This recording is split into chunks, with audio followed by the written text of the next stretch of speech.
Hey guys, welcome back to my channel. और आज मैं आपसे बात करने वाली हूँ सबसे इम्पोर्टेंट टॉपिक की, how to look for an apartment in Germany. घर के लिए हम कैसे सर्च करें जर्मनी में, उसके बारे में। तो लेट्स गेट स्टार्टेड। सबसे पहले तो है ना, घर ढूंढना ना जर्मनी में बहुत डिफिकल्ट है। बट हाँ, मैं आपको कुछ है ना लिंक्स प्रोवाइड करूंगी, क्योंकि डिमांड है ना बहुत ज़्यादा होती है और सप्लाई कम होती है जर्मनी में।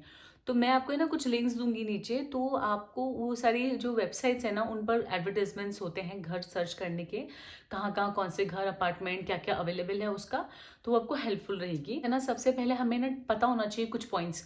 तो मैं आपको थोड़ा पॉइंट्स बताऊंगी, आपको टिप्स दूंगी और आपको बताऊंगी क्या क्या पॉइंट्स कंसिडर करने चाहिए जब हम घर ढूंढते हैं या घर में मूव करते हैं। तो सबसे पहले जो पॉइंट है ना वो है कि घर किस टाइप के होते हैं जर्मनी में। तो यहाँ जर्मनी में भी है ना तीन तरह के घर होते हैं। एक तो होता है ना हाउस, प्रॉपर हाउस। तो वो ऊपर का पोर्शन आपको मिलेगा रेंट पर, या फिर आपको नीचे का पोर्शन मिलेगा। तो या तो फिर है ना ऑलरेडी ना ओनर रह रहा होता है नीचे, या फिर ओनर ऊपर रह रहा होता है, आपको नीचे का मिलता है। या आप ऊपर मूव करेंगे, नीचे रह रहा है ओनर या दूसरा टेनेंट, तो वो तो हो गया हाउस का। उसमें आपको टेरेस भी मिल जाएगी अगर आप ऊपर हैं, और अगर आप नीचे रह रहे हैं तो आपको गार्डन मिल जाएगा। और जो ना अपार्टमेंट होता है ना, उसमें तो जैसे सिंपल जैसे फ्लैट्स होते हैं, एक फ्लोर पर आपके दो तीन फ्लैट्स हैं, अपार्टमेंट्स हैं, और बिल्डिंग्स हैं, पाँच छः फ्लोर्स होते हैं, वैसे जैसे इंडिया में होता है वो हो गया। और एक आपका होता है शेयरिंग वाला अपार्टमेंट। तो वो उस केस में जैसे आप एक पूरा घर है, उसमें आप एक रूम में मूव कर लिए, एक और रूम में आपके साथ कोई और रह रहा लेगा, आपके कोई फ्रेंड ने लिया है या फिर किसी और ने लिया है। जैसे स्टूडेंट्स रहते हैं एक घर को शेयर कर कर, या फिर कोई आप कंपनी में जॉब कर रहे हैं तो आप एक रूम आपको काफ़ी सफिशिएंट है तो आप वो रूम ले लिए। इस केस में क्या होता है ना कि आपको सिर्फ रूम का रेंट देना होता है, और जो कॉमन एरिया है उसका आप इक्वली डिवाइड कर लेते हैं। उसमें आपका किचन आ गया और आपका हॉल आ गया, और साथ में आपका बाथरूम आ गया। तो ये सब कुछ आप मिलकर शेयर कर लेते हैं, डिवाइड कर लेते हैं। अब है ना जो हाउस होता है ना, मैं आपको थोड़ा बेनिफिट बताती हूँ हाउस और अपार्टमेंट, और उनमें थोड़ा सा डिफरेंस लाइक जो हमने फील किया कि जो हाउस है ना उसमें आपको है ना, अगर आप ऊपर रह रहे हैं तो ठीक है, आपके पास टेरेस है, आपको अच्छा है, बढ़िया है, आपको इंजॉय कर रहे हैं आप। बट है ना, मेंटेनेंस जैसे क्लीनिंग वगैरह होती है, वो सीढ़ियों वगैरह का सबका आपको खुद करना पड़ेगा, वो आपको देखना पड़ेगा। और दूसरा है ना, घर है ना उसमें लिफ्ट नहीं होती है। तो जब आप सामान वगैरह मूव करते हैं ना, तो वो आपको थोड़ा डिफिकल्ट पार्ट लगेगा, एग्जॉस्टिंग लगेगा। लाइक जब हम लोगों को जो सर्विस अपार्टमेंट मिला था कंपनी के थ्रू, उसमें ना हम लोगों को ऊपर वाला फ्लोर मिला था, घर था वो एक। बट है ना सीढ़ियाँ थी, तो है ना जैसे हम लोगों ने फर्स्ट टाइम आए हम सिंगापुर से, हम लोगों के पास अराउंड 13 या 14 सूट केसेस थे। तो वो 13 से 14 सूट केसेस ऊपर लेकर जाना वॉज अ बिग टास्क। उठा उठा कर दो दो जने मिलकर सीढ़ियों से लेकर गए, काफ़ी भारी थे, काफ़ी सारा सामान था। और फिर जब भी हम शॉपिंग करते थे ना ग्रॉसरी वगैरह की, तो हमें जैसे पूरा वीक का करा तो वो सारा उठाकर ऊपर सीढ़ियों पर चढ़कर लेकर जाना पड़ता था। इवन जब हमने उस घर से शिफ्ट किया अपने रेंटल वाले अपार्टमेंट में, तो वहाँ के लिए भी ना हम लोगों को सामान सीढ़ियों से उतार कर नीचे गाड़ी में डालना पड़ता, फिर लेकर आते, फिर यहाँ रखते। ऐसे सारा सामान नीचे ऊपर करने में ना बहुत ज़्यादा पेनफुल रहता था। फिर कहीं घूमने भी हम लोग जा रहे हैं तो हमें सूटकेसेस वापस से नीचे से उठाकर लेकर जाने हैं, वापस वही हमें वेट लेकर आना है। तो वो है ना, मुझे ना काफ़ी है ना टायरसम लगा जब हम घर में रहते हैं। सेकेंडली पर टेनेंट या ओनर है, सपोज कोई और, या ओनर है खुद, और आपको नीचे वाला मिला, उसके इसमें बेनिफिट है कि हाँ चलो आपको सीढ़ी वाला प्रॉब्लम नहीं है, बट आपको है ना गार्डन जो है ना उसका मेंटेनेंस खुद करना पड़ेगा। You have to look after the garden, उसकी टेक केयर करनी पड़ेगी। सेकेंड है जो डस्टबिन्स होते हैं, जो मूल बॉक्स होते हैं सारे, आपको क्लीनिंग वगैरह उनका करना पड़ेगा, उनका ध्यान रखना पड़ेगा। क्योंकि यहाँ जर्मनी में ना क्लीनिंग वाला भी, चलो मैं उसके लिए अलग से बनाऊंगी कि कैसे हम लोग बायो और जो डस्टबिन में कचरा होता है, हम लोग किस किस टाइप के डस्टबिन होते हैं, कैसे डालते हैं, डंप करते हैं, उसका मैं अलग से वीडियो बनाऊंगी और आपके साथ शेयर करूंगी। तो वो सब भी आपको है ना खुद ही देखना पड़ेगा। तो घर में थोड़ा सा आपका ये रहेगा। साथ में ना जैसे स्नोफॉल हुआ, काफ़ी सारा स्नोफॉल हुआ है, या फिर पत्ते गिरे हुए हैं, ठीक है, फॉल वाले सीजन में सारी लीव्स गिरी हुई हैं, तो वो है ना आपको घर के बाहर खुद से साफ़ करनी पड़ेगी। ना ऊपर वाला नहीं साफ़ करेगा, वो आप करोगे, आपको क्लीन करना है। अगर उस पर कोई स्लिप हो गया तो वो आप उसके लिए रिस्पॉन्सिबल हो। इवन अगर स्नोफॉल है तो आपको अपने घर के बाहर से साफ़ करना होगा। कोई साइकिलिस्ट या फिर कोई पैदल चल रहा है, कोई बच्चा है, कोई गिर गया, तो अगर उन्होंने कंप्लेन कर दी तो यू कैन बी ना प्रॉब्लम। तो मुझे लगता है कि थोड़ा घर का बेनिफिट्स तो हैं, बट ये चीज़ें हैं थोड़ा सा। पर अगर घर नहीं मिलता है तो ठीक है, आप एक हाउस में मूव करिए, कुछ भी नहीं मिलता है तो। बाकी ना सेकंड जो अपार्टमेंट है ना, मुझे वो है ना बेनिफिशियल लगता है, एक अपार्टमेंट में मूव करिए तो। बिकॉज है ना, ये मेरा पॉइंट ऑफ व्यू है, सबका अपना अपना पॉइंट ऑफ व्यू हो सकता है। मुझे लगता है कि अपार्टमेंट में ना एक तो लिफ्ट रहती है, तो आपको बिल्कुल भी प्रॉब्लम नहीं है, कितना भी सामान लाओ, ले जाओ नीचे ऊपर, सब बढ़िया है, आपको कोई प्रॉब्लम नहीं आएगी। जो मेंटेनेंस होता है, क्लीनिंग होती है, वो लोग खुद ही करते हैं। डस्टबिन वगैरह है सारे, वो भी एक उन लोगों ने नीचे बेसमेंट में एक रूम बना रखा है, उसमें रख रखे हैं। जो भी आपका कचरा है आप उसमें जाइए और डाल दीजिए, वो उसका मैनेज करते हैं, कब उसको निकालना है, कब ट्रक लेने आएगा, कब डालना है, कब क्लीन करना है। क्योंकि घर में तो क्या है ना, अगर आप नीचे रह रहे हैं तो आपको खुद को ही ना क्लीन भी करना और बाहर भी रखना होगा। कलेक्शन डेट्स होती हैं कि कब कलेक्शन करने आ रहे हैं अलग अलग तरह के कचरे, तो आपको वो डस्टबिन निकाल कर बाहर रखना है। You have to keep it in record. But जो है ना अपार्टमेंट होता है ना, उसमें ये आपको टेंशन नहीं है, आपने डाल दिया बस, नीचे डालकर अपना जो भी डालना है 2 दिन में 3 दिन में जब जब इकट्ठा होता है, और फिर उसके बाद वो लोग ही इसका लुक आफ्टर करते हैं। तो मुझे ना ये चीज़ थोड़ी सही लगती है कि अपार्टमेंट में हाँ ठीक है, आप ये आपको इतना टेंशन नहीं लेना पड़ता है ना। शेयरिंग अपार्टमेंट है, मुझे लगता है हाँ, वो तो बहुत ही अच्छा है जो लोग अकेले रहते हैं। क्योंकि अगर आप बिल्कुल अकेले हैं तो जर्मनी में आपको काफ़ी लोनली फील होगा। और आप किसी घर में रह रहे हैं शेयरिंग कर कर, तो आपके फ्रेंड्स बनेंगे, आपका पूरे टाइम मन लगा रहेगा, चाहे वो इंडिया के हों चाहे किसी और कल्चर के हो, तो वो काफ़ी कुछ सीखने को मिलेगा उनसे। और अगर जर्मन है तब तो सोने पर सुहागा है, क्योंकि आपको जर्मन लैंग्वेज भी अच्छे से आने लग जाएगी और आपको जर्मनी के बारे में काफ़ी नॉलेज भी मिल जाएगी, वो भी बहुत हेल्पफुल रहेगा। तो वो एक अच्छी चीज़ है कि अगर आप किसी के साथ मिलकर रहते हैं, when you are alone here, तो उससे आपका ना मन भी लगा रहेगा और आपका कॉस्ट भी सेविंग अच्छे से होगा, आपको इतना एक्सपेंसिव नहीं लगेगा। अब है ना सेकेंड पॉइंट हम बात करते हैं जिमर और रूम की। जैसे इंडिया में क्या होता है ना, हम बोलते हैं 1 BHK, 2 BHK, 3 BHK, तो दैट मीन्स कि हाँ 3 रूम्स हैं, हॉल है, किचन है और टॉयलेट है। तो जर्मनी में क्या होता है ना, हम लोग BHK नहीं बोलते, हम जिमर बोलते हैं। 1 जिमर, 2 जिमर, 3 जिमर, 1 जिमर, 2 जिमर, 3 जिमर। तो यहाँ पर है ना 1 जिमर यानी 1 जिमर is not a room and a hall और ए किचन और टॉयलेट, नहीं। यहाँ पर जो 1 जिमर होता है ना, वो होता है सिर्फ हॉल और आपका किचन और टॉयलेट। तो अगर आपको रूम चाहिए तो आपको बोलना पड़ेगा 2 जिमर, तो यानी कि 1 रूम, आपका हॉल, किचन और टॉयलेट। अगर आपको 2 रूम चाहिए तो आपको बोलना पड़ेगा 3 जिमर, तो आपके 2 रूम्स रहेंगे और हॉल रहेगा और फिर उसके बाद आपका किचन और टॉयलेट होगा। तो यहाँ पर हॉल को भी ना एक जिमर की जैसे, एक रूम की जैसे कंसिडर करा जाता है। ये पॉइंट प्लीज कंसिडर कर कर चलिएगा। थर्ड पॉइंट रहा रेंट का। तो यहाँ पर ना रेंट है ना 2 तरह के होते हैं, एक तो होता है वार्म रेंट और एक होता है कोल्ड रेंट। तो कोल्ड रेंट क्या होता है? कोल्ड रेंट इज बेसिकली उसमें इंक्लूड नहीं होता है electricity, heating charges and water charges. इसमें सिर्फ आपका जो आप घर में रह रहे हैं वो चार्जेस इंक्लूड होता है, दैट इज कोल्ड रेंट। अब रहा वार्म रेंट। वार्म रेंट में आपका हीटिंग चार्जेस, आपका इलेक्ट्रिसिटी चार्जेस और आपका वाटर चार्जेस इंक्लूड होगा। तो अब जो हीटिंग चार्जेस है ना, वो वेरी करता है, वो हमेशा एक नहीं रहता है। वो आपसे एक मिनिमल कॉस्ट लेंगे या फिर कुछ अमाउंट तक वो आपसे लेंगे, बट हो सकता है कि हम उतनी हीटिंग कर ही नहीं रहे घर में, हम लोगों ने यूज़ ही नहीं किया और हमसे इतना लिया जा रहा है, तो नहीं, हमारे साथ ये चीटिंग नहीं होगी। वो एंड ऑफ द ईयर आकर मीटर चेक करते हैं हमने कितना यूज़ किया। तो अगर हम लोगों ने ना जो लिमिट है उससे कम यूज़ किया है ना, तो वो हमारा मनी ना उसमें आगे एडजस्ट कर देंगे। और अगर आपने ओवर हीटिंग यूज़ करी है, ओवर यूज़ भी हो जाता है, और हीटिंग भी हम पूरे टाइम रूम्स की कर रहे हैं हम लोग ठंड में, तो उस केस में क्या होगा ना, हमारा जो नॉमिनल चार्ज है उससे ज़्यादा हमने हीटिंग कंजम्पशन कर लिया है, वो मीटर में आएगा, तो वो आपसे फिर उसका एक्स्ट्रा लेंगे। तो ये इसके लिए थोड़ा प्रिपेयर रहिए, ये वेरी कर सकता है। तो ये हो गया वार्म रेंट। कोई आपको बोलता है कि 1300 है, तो प्लीज़ है ना क्लियर कीजिए कि पूरा रेंट है कोल्ड प्लस वार्म या सिर्फ कोल्ड रेंट है। तो वो आपको बताएगा कि नहीं ये पूरा इंक्लूड है इसमें कोल्ड प्लस वार्म, तो ठीक है। या वो बता देंगे आपको कि नहीं सिर्फ कोल्ड है, वार्म रेंट इज सेपरेटली। तो ये कंसेप्ट होता है Germany. Fourth is apartment is या घर इज फर्निश्ड और अनफर्निश्ड। तो अब देखो है ना, फर्निश्ड तो ये हो गया कि नहीं मतलब थोड़ा बहुत फर्नीचर आपको घर में मिल रहा है, और किचन में भी है ना आपको स्लैब वगैरह, वॉशिंग मशीन बाथरूम में, और है ना किचन में आपको इंडक्शन है, चिमनी है, रेफ्रिजरेटर है और डिश वॉशर है, इवन फ्रिज, सब कुछ आपको मिल रहा है। वार्डरोब्स, कबर्ड, सब कुछ इज रेडी। टैप है, सिंक है। तो ये तो रहा, और इवन लाइट्स हैं घर में, और बाथरूम वगैरह में भी आपके टैप्स वगैरह हैं, शावर वगैरह का सब कुछ, और थोड़े बहुत कबर्ड हैं, बेड है। तो ये तो हुआ फर्निश्ड। एक होता है अनफर्निश्ड। तो अभी अनफर्निश्ड क्या हुआ कि ना आपको कुछ भी नहीं मिलेगा घर में, सिर्फ दीवारें मिलेगी खाली। किचन में कुछ भी नहीं मिलेगा।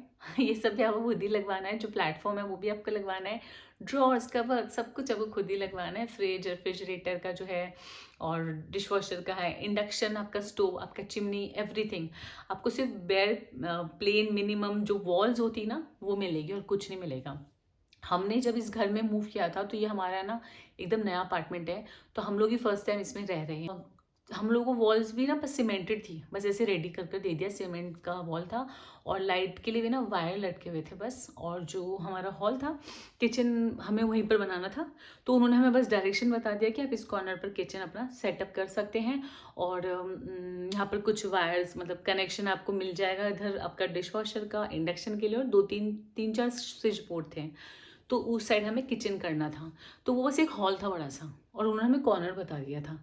तो अब है ना, इवन लाइट्स हमने पूरी घर में लगवाई थी, पूरा घर हमने पेंट करवाया था और सारा कबर्ड सब कुछ, फर्नीचर, एवरीथिंग, सब रूम खाली थे, कुछ नहीं था। यू कैन इमेजिन कि सिर्फ वॉल्स थी और वो भी सीमेंट की, इवन वायर्स वगैरह सब लटके हुए थे, कुछ भी नहीं था। हमने हर चीज़ मूव करने के पहले सब तैयार करवा दी थी। 2-3 महीने लगे थे हमें इस प्रोसेस में, तो हमने अच्छे से टाइम लेकर चले थे। तो जब घर ढूंढते हैं ना, तो आपके पास आप मानकर चलिए कि इन चीज़ों के लिए ना अपॉइंटमेंट बहुत मुश्किल से मिलता है। जैसे पेंट करवाना है या फिर लाइट्स लगवानी है, किचन का है, तो इन सब में ना आपको 2-3 महीने का टाइम पीरियड लगेगा। तो टाइम पर अगर घर फाइनल हो जाता है तो ये चीज़ें भी टाइम पर हो सकती हैं, वरना बड़ी प्रॉब्लम होती है। लाइक हमारे फ्रेंड्स थे तो उन लोगों को है ना 1 महीने पहले ही घर मिला। अब 1 महीने में उनको लाइट जो फिटिंग है ना उसके लिए अपॉइंटमेंट नहीं मिल रहा था कोई करने वाला। तो वो जब शिफ्ट करे उस घर में, तो उसके 15 दिन बाद लाइट फिट करने वाला आया था। तो वो लोग कैंडल्स यूज़ करते थे, नाइट लैम्प जो बैटरी वाले होते हैं उसको यूज़ कर काम करते थे रात में। वो लोग काफ़ी परेशान हुए थे और फिर किसी और फ्रेंड के घर जाकर कई बार अपना चले जाते थे, ताकि वो उस घर में अंधेरा और सिर्फ नाइट लैम्प से ही काम करना पड़ता था, तो वहाँ चले जाते थे। तो इसलिए ना ये सब चीज़ें भी आप है ना एकदम टाइम पर करवा लीजिए, जितना जल्दी अपॉइंटमेंट मिले उतना अच्छा है। तो इवन हमने जो किचन है ना, किचन के लिए काफ़ी है कंपनीज जो आपका किचन आपको है ना पूरा सेटअप है ना प्रोवाइड करेगी। आप जाइए वहाँ पर, सेलेक्ट कीजिए आपको जिस तरह से कस्टमाइज़ करवाना है, आपको जिस तरह का फ्रिज चाहिए, छोटा है, बड़ा है, मीडियम साइज़ है, कौन सी ब्रांड का है, इवन जो इंडक्शन है वो कौन सी ब्रांड का लगवाना चाहते हैं, चिमनी, और आप अपने ना कबर्ड्स का जो लकड़ी होती है, जो कलर होता है ना, वो सब आप खुद से अपना डिसाइड कर सकते हैं। वो आपको पूरा प्राइस रेंज बता देंगे, पूरा कस्टमाइज कर देंगे। So you can select everything according to you, आपकी चॉइस के अकॉर्डिंग, और वो उस अकॉर्डिंग आकर आपको एक दिन का अपॉइंटमेंट बता देंगे कि हम इतने टाइम बाद बना कर देंगे, 1 महीना, 2 महीना, 3 महीना, और फिर वो एक दिन दे देंगे, हम उस दिन आकर लगा कर चले जाएंगे। बट हाँ ये है कि अब आप है ना अगर घर छोड़कर जाते हैं तो इस किचन का क्या करेंगे। तो हाँ मतलब जो नया टेनेंट आएगा ना उसको ये किचन सेल कर दीजिए, तो वो उसके लिए भी बेनिफिशियल है और आपके लिए भी है। जैसे अभी आप हो, आप किसी घर में गए और अनफर्निश्ड है, तो आपने लगवाया, आप परेशान हो रहे हैं, लगवा रहे हैं, इतना इन्वेस्टमेंट भी कर रहे हैं, क्योंकि पूरा किचन का सेटअप करवाने के लिए आपका 3,000 से 5,000 यूरो के बीच में लग जाता है। हमारा किचन का सेटअप करवाने में भी हमारा इसी अमाउंट के बीच में लगा था। तो ये बेर मिनिमम है, लाइक है ना। ये मतलब ऐसा नहीं कि हमने बहुत ज़्यादा बहुत बेस्ट क्वालिटी का हम लोगों ने वुड लिया है या फिर हमने बहुत बड़ा फ्रिज करा है। सब कुछ एकदम से ना नॉमिनल है, तो इतना हमारा लगा है कि अगर हम किसी घर में जा रहे हैं और ऑलरेडी वहाँ पर किचन फिट है, और अगर जो पहले रह रहा है वो हमें सेल कर रहा है एकदम हाफ प्राइस में, तो हाफ से भी कम प्राइस में, तो इट्स गुड। लाइक तो बेटर है कि कोई नया आ रहा है तो आप उसको सेल कर दीजिए, तो वो आपने इतना टाइम यूज़ भी कर लिया है, तो अगर आपको नॉमिनल प्राइस में मिलता है तो इट्स आपके लिए अच्छा है और उसके लिए भी अच्छा है। और या फिर है ना आप नए घर में ले जाइए अपनी किचन निकलवा के। बट फिर होता क्या है ना कि जहाँ आप मूव कर रहे हैं, हो सकता है कि वहाँ पर आपका जो साइज़ है रूम का या फिर जो हॉल का जहाँ किचन फिट करवानी है वो इस किचन के अकॉर्डिंग नहीं हो सेटअप के, तो वो थोड़ा प्रॉब्लम हो सकता है। तो वो आप पर डिपेंड करता है, like it's your personal choice. Furnished है ना उसमें भी है ना क्या होता है, कई बार है ना ओनर लिख देता है कि है ना मैं आपको ये प्रोवाइड कर दूंगा, आप मुझे इतने इसके दे दीजिए। या फिर जो पहले रह रहा होता है वो बता देता है कि जैसे किचन उसने अपने सेल कर दी, तो वो बाकी घर का सामान भी बोल देता है, फर्नीचर वगैरह कि आप इतना दे दो और इतने में मैं आपको दे दूंगा, आप ले लो। तो इट्स गुड डील, आप ऐसा कर लो, ले लो, अच्छा है। क्योंकि यहाँ पर है ना ट्रांसपोर्टेशन का, डिलीवरी का, इन सब का है ना टाइम पीरियड और कॉस्ट बहुत लगती है। तो अगर है तो ठीक है, अगर अच्छी कंडीशन में तो ले लीजिए। फिफ्थ है डिटेल्स। जब आप कोई एडवर्टाइजमेंट देखते हैं तो प्लीज़ है ना अपनी डिटेल्स उस एडवर्टाइजमेंट की अच्छे से प्रॉपरली रीड कीजिएगा। होती जर्मन लैंग्वेज में है, आप गूगल ट्रांसलेट लेकर यूज़ कर सकते हैं। जो है ना उसमें नंबर दिया हुआ होगा आपको, लाइक फ़ोन नंबर या फिर आपको है ना मेल आईडी, तो प्लीज़ है ना आप स्पेसिफिकली लिखा होता है कि only call on this number between this time. तो प्लीज़ उसी टाइम में कॉल कीजिएगा, आगे पीछे या किसी और टाइम मत कीजिएगा, यहाँ बहुत गंदा लगेगा, वो बहुत अनप्रोफेशनल लगेगा। जर्मन ये चीज़ें अच्छी नहीं मानते, वो काफ़ी रूड मानते हैं और ऑफेंड हो जाते हैं। तो जो टाइम दिया है ना उसी टाइम में कॉल कीजिए। नंबर नहीं दिया है, सिर्फ मेल आईडी दिया है, तो मेल करना है तो मेल कीजिए, बट प्लीज़ डू इट ऐसे ना, उसको जाकर देखिए समझिए। सेकेंडली आपको अपॉइंटमेंट मिलेगा, लाइक कई बार ऐसा होता है आपको सेपरेटली अपॉइंटमेंट मिलता है किसी घर का कि इस टाइम आ जाओ, और कई बार ऐसा होता है कि आपको ना ग्रुप में अपॉइंटमेंट मिलेगा कि आप 10-15 लोगों के साथ या फैमिलीज के साथ, और आपको वहाँ पर पहुँचना है। दूसरी जगह से भी कई लोगों ने उस घर में इंटरेस्ट दिखाया, वो भी वहाँ आ रहे हैं, आप भी जा रहे हैं, तो वो एक टाइम होता है, आपको उस टाइम पहुँचना है। ये ज़्यादा ना डिमांड होती है और सप्लाई इतनी कम होती है।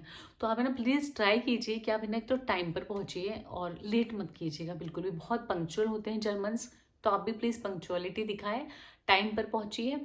अगर आपको जो प्रॉपर टाइम दिया ना, यहाँ पर है ना 1 मिनट भी लेट होता है ना, तो उसमें भी ये लोग ऐसे हो जाते हैं कि अरे 1 मिनट भी कैसे लेट हो गए। टाइम की बड़ी वैल्यू है इनको, है ना, तो ये लोगों को पसंद नहीं आता है, तो बोल भी देते हैं इनफैक्ट ये लोग, है ना, ऐसे स्ट्रेट फॉरवर्ड होते हैं, दे आर लाइक कि ना 1 मिनट कैसे लेट हो गए, 1 मिनट बहुत इंपॉर्टेंट होता है। कॉन्फिडेंट रहिए, पंक्चुअल रहिए, कॉन्फिडेंट रहिए, और है ना अच्छे से ना ड्रेसअप होकर जाइए स्मार्टली एंड बी कॉन्फिडेंट। ये आपसे कुछ चीज़ें पूछ सकते हैं, लाइक आपकी जॉब के बारे में, आप कौन सी कंपनी में काम करते हैं, और आपकी फैमिली में कौन कौन है, आपके पास पेट है या नहीं है, वेजिटेरियन है नॉन वेजिटेरियन है, आप कौन सी कंट्री से बिलोंग करते हैं, अच्छा आप इंडिया से हैं तो कौन से पार्ट ऑफ इंडिया से हैं। ये चीज़ें पूछेंगे तो आप ऐसे परेशान मत होना, उनको बताइए आराम से। ऑनेस्टी ट्रांसपेरेंसी होनी चाहिए, ये लोगों को ट्रांसपेरेंसी वाली चीज़ लगती है अच्छी, तो आप आराम से सब रिप्लाई करिए, कोई प्रॉब्लम नहीं है। तो ये तो रही बात व्यूइंग की कि किस टाइम और कैसे आपको पंक्चुअलिटी दिखानी है और क्या क्या फॉलो करना चाहिए। अब रही बात कॉन्ट्रैक्ट की, तो जब भी आप है ना घर का कॉन्ट्रैक्ट साइन करते हैं ना, तो प्लीज़ प्लीज़ अच्छे से एक एक डिटेल को अच्छे से पढ़िए उस कॉन्ट्रैक्ट में। नहीं आता है, जर्मन लैंग्वेज में है, तो अपनी फ्रेंड की हेल्प लीजिए, गूगल ट्रांसलेट कीजिए, या फिर उन लोगों को बोलिए कि हमें बताओ, और जिसकी हेल्प ले सकते हैं लो, फिर अच्छे से डिटेल्स पढ़ना, उसके बाद ही साइन करना।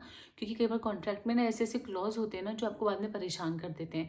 जैसे अगर आपको जॉब घर छोड़कर जाना है, तो आपको कैसे ना क्लीनिंग करवा कर देनी है उनको, प्रोफेशनल क्लीनिंग करवानी है या फिर आपको डीप क्लीनिंग करवानी है, उनके चार्जेस एक्स्ट्रा होते हैं। अगर ऐसा मेंशन किया गया है तो आप अच्छे से ना एक एक क्लॉज को पढ़ना, क्या दिया गया है, और फिर ही साइन करना। कई बार ऐसा होता है कि पहले मूव कर रहे हो तो आपको किसी और टेनेंट को उनको प्रोवाइड कर देना पड़ेगा घर। ये सब चीज़ें ना अच्छे से पढ़ लीजिएगा, एक एक डिटेल पढ़कर then sign the contract. Fifth रहा आपका, एक और रहा आपका पॉइंट इंपॉर्टेंट, जब आप घर में मूव करते हैं तो जो भी घर में डैमेज है ना, प्लीज़ उसकी पिक्चर्स ज़रूर लीजिएगा। ऐसे इग्नोर मत करना। एक टाइम पीरियड होता है, कहीं जगह 7 दिन होता है, कहीं जगह 15 दिन का टाइम पीरियड होता है। उस टाइम पीरियड में आपको सारी पिक्चर्स लेनी है घर की, जहाँ जहाँ डैमेज है, और वो सब आप ओनर को भेज दीजिएगा। क्लैरिटी रहे कि वो चीज़ आपने नहीं तोड़ी है, आपने नहीं खराब की है। कई बार होता है कि जैसे सोफ़ा दिया है तो सोफ़ा फटा हुआ है थोड़ा सा, या फिर ना वॉल पर स्क्रिबलिंग पेंटिंग कर रखी बच्चों ने, कबर्ड वगैरह का थोड़ा सा टूटा हुआ है, लकड़ी निकली हुई है, फ्रिज में कुछ प्रॉब्लम है, और मतलब कुछ ना कुछ है ना डैमेज, वेयर एंड टेयर है, तो सबकी पिक्चर्स क्लिक कर लीजिए, send it to the owner या जिसने भी कॉन्ट्रैक्ट साइन किया है, तो वो एक प्रूफ रहेगा। वरना क्या होगा ना, अगर आपने इनको इग्नोर कर दिया और बाद में आप उनको बोलेंगे तो दे विल नॉट कंसिडर, उनको लगेगा कि आपने ही किया है, क्योंकि उन्होंने तो आपको टाइम पीरियड दे दिया था, और आपको फिर अपनी जेब से बहुत सारा पैसा देना पड़ेगा एट द एंड। घर का आप है ना अच्छे से नोटिस कर लीजिएगा, और कॉन्ट्रैक्ट में ये चीज़ें भी क्लियर हो जाती है कि रेंट कितने टाइम बाद कितना बढ़ेगा, कितना परसेंटेज बढ़ेगा, तो ये सब भी अच्छे से पढ़ लीजिएगा। अब रही है ना सबसे इम्पॉर्टेंट बात स्कैम्स की, तो है ना जर्मनी में भी स्कैम्स होता है, हर जगह स्कैम होता है, इट्स वेरी कॉमन, चाहे इंडिया हो चाहे जर्मनी हो, चाहे लोगों को बहुत ज़्यादा ना डिमांड होती है घर की, घर मिलते नहीं है, तो स्कैमर्स इस चीज़ का फ़ायदा उठाते हैं। तो है ना आप है ना ध्यान रखिएगा, आपको है ना जो स्कैम वाले जो लोग होते हैं ना, वो क्या करते हैं ना, ऐसे एडवर्टाइजमेंट्स होते हैं, उनमें ना घर की पिक्चर्स बहुत अच्छी होती हैं, बहुत ब्यूटीफुल हाउसेज होंगे, और फर्नीचर होगा बहुत अच्छा, बहुत ही बढ़िया घर होगा, बढ़िया लगेगा। आप प्राइस पर आओगे, प्राइस देखोगे, तो प्राइस ना एकदम हाफ होगा या कम होगा, जो नॉर्मली आप जैसे बाकी घरों का देखोगे ना, तो ठीक है 1300 है, 1200 है, 1500 है, पर जब ऐसे घर को देखोगे ना तो 700, 800, 700, 800 ऐसा कुछ प्राइस होगा, तो थोड़ा है ना तब चौंक जाना चाहिए। थर्ड सबसे इंपॉर्टेंट पॉइंट जब आपको बिल्कुल स्टॉप हो जाना चाहिए, वो है कि जैसे आप देखोगे, आप उसको अप्रोच करोगे, ओनर को कॉल करोगे या मेल, तो आपको बोलेगा कि ना तुम मुझे ना रेंट ट्रांसफ़र कर दो, मैं तुम्हें की दे दूंगा घर व्यू करने के लिए, बस।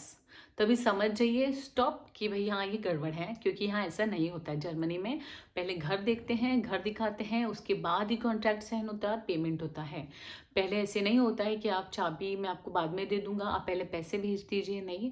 और वो आपको हमेशा ही बोलेगा, जो ओनर होगा ना, ऐसे स्कैम्स में कि मैं यहाँ नहीं रहता हूँ, मैं जर्मनी के बाहर हूँ, मैं भी गया हुआ हूँ ट्रिप पर, मैं यहाँ नहीं हूँ, तो आप है ना मेरे को पैसे दे दो, मैं आपको चाबी भिजवा दूंगा, दे दूंगा, घर देख कर आ जाना। नहीं नहीं नहीं, बिल्कुल भी इस ट्रैप में मत आना।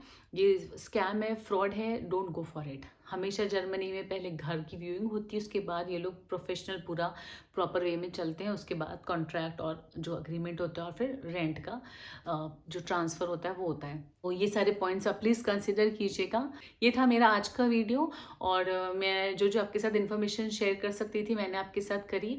तो I hope you like my video guys, और अगर आपको कोई डाउट है तो प्लीज़ आप कमेंट बॉक्स में मुझसे पूछ सकते हैं। Thank you for watching, take care, bye.